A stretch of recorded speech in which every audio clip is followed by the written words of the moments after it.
All right, hello everyone. Today we're going to be solving LeetCode 590, N-ary Tree Postorder Traversal. Given the root of an N-ary tree, return the post-order traversal of its nodes. An N-ary tree input serialization is represented in their level order traversal. Each group of children is separated by null values. See examples. So as you guys can see, the result of the array would be 5, 6, 3, 2, 4, 1, because that would be a post-order traversal.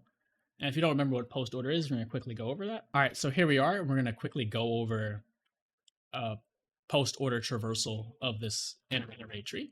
So post means after, and in typical depth first search algorithms, we want to go left, right, then print the node. The only issue here is that there is no left and right because any node could have more than two trees. So what we're going to have to do is iterate through their children, which is in an array. As we can see here, self.children, it's an array, and that's going to hold all of the children nodes or child nodes. We want to explore their children, go to the right, then print the node. So as we see, we start at the root 1, we go down to the 3, traverse its children, 5 and 6, we go down one more time to the 5, and now from the 5, we'd look and we'd say, let's go to its left subtree. That's null, and that's our base case, so we'd return back up. Can we go to the right subtree? That's null, return back up, so we went left, right.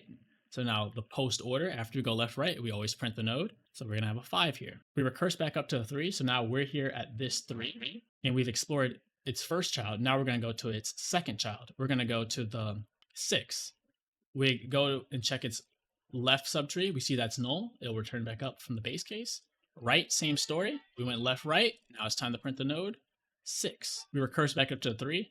3 has explored all of its children, left and right. So we're going to print 3. Next, we recurse back up to the 1, and we're going to go to its next child. We explored 3, so now we're going to explore 2. Same story here.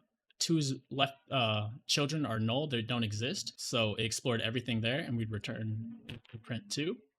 Next, since we've explored this path, we want to explore the 4. We see that 4 has no children, it can't explore that, so we've explored all the possible children, and we'd return 4. And as you can see, this example, 5, 6, 3, 2, 4.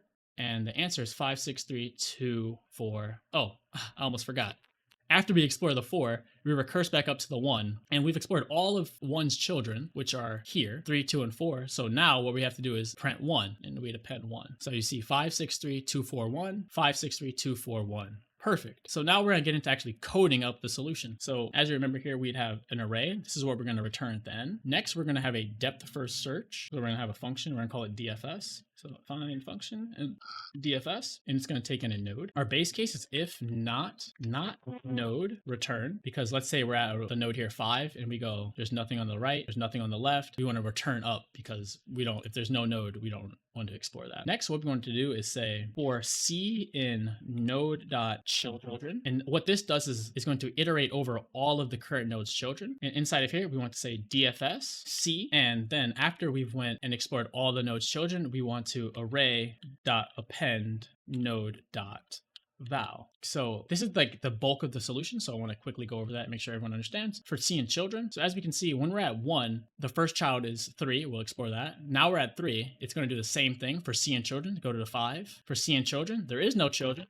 So return back up and print the 5. And as you remember, we already traced this whole thing, but I just wanted to go over that one more time. And it should iterate over every tree in the node. And this will be an O of N solution because we visit every node once. Next, we want to call our function, so DFS root, and return our array. And everything should be nice and sweet. Let's try it out.